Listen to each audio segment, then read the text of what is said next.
I think that planning commission's language makes a lot of sense. It certainly makes me feel better about the next steps that we take, and thanks for the consideration of the additional detail. And again, thanks to Ruth Ryder and her team, making sure, as they are the experts in the community, thinking about this so that we do get it right. So I'm in a place where I'm happy to support as well. Well, and I'll just add my agreement as well, and thank yous to both, all the people from the public, particularly the people from Fraser Meadows that came and spoke and had great pictures and really compelling stories about the importance of the flood mitigation work being done as soon as possible. And I really appreciated the city adding in the comments about that the engineering design studies pertaining to flood mitigation need to be completed expeditiously. That I think that's a key piece to it, is the timing of it. If people have to wait 5 or 6 or 10 years before that piece happens, it's too long.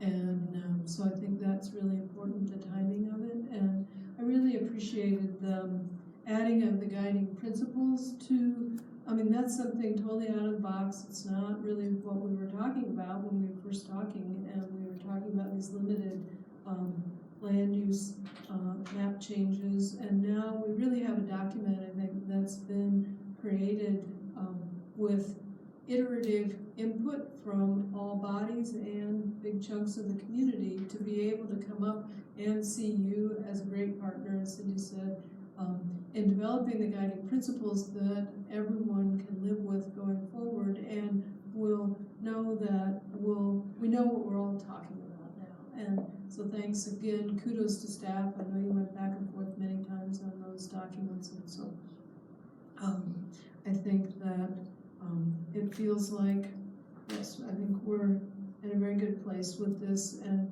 we'll be able to have the documents and framework we need to work through this, which will be a long time at the very end of it, but I think we'll be able to have direction from all 4 bodies and the public that will work for everyone as we work through this process. It's got guardrails, but it isn't so prescriptive that we aren't going to be able to work through it. So all feels good to me as well. Can I add one thing about the Fraser Meadow folks too? Fraser Meadows. Just thank you for reliving the scenarios. We know that your experience was pretty unbelievable, and we appreciate your willingness to come back again and again and retell the hard stories. So yeah, we hope that this will take us all in the right direction. Yeah. And hope those are stories that are never going to be relived in real life again. Nope. So with that, I think we're ready for a motion. I think so. So I would move that we approve the land use designation for CU South, changing from low and medium density residential and portions of open space other to public and parks, urban and other, and retaining portions of OSO, and also to approve the guiding principles as set forth in attachment A of the July 26, 2017 Board of County Commissioners staff report. Second. All in favor? Aye. And I also move that we recommend the language that the Planning Commission suggested. And can you throw it back up on the screen, Nicole?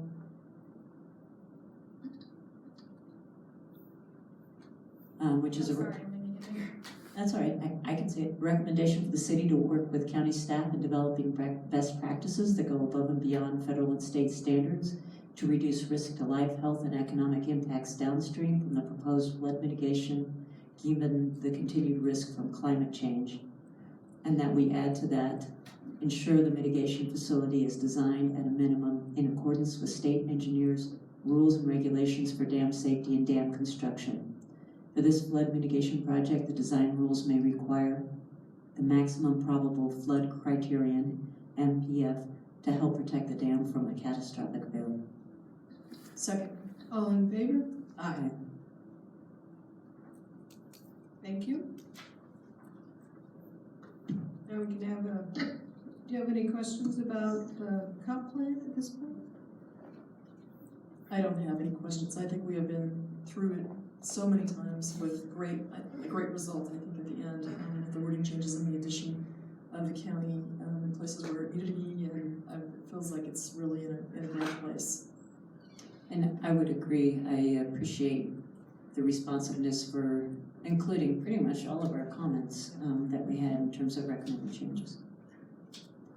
I agree, and again, thanks to everyone for the public, but again, really thanks to staff for helping us walk through the process.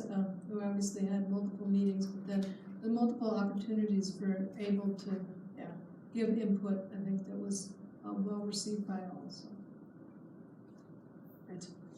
And I'd be happy to offer a motion, Nicole, if you put the language back up.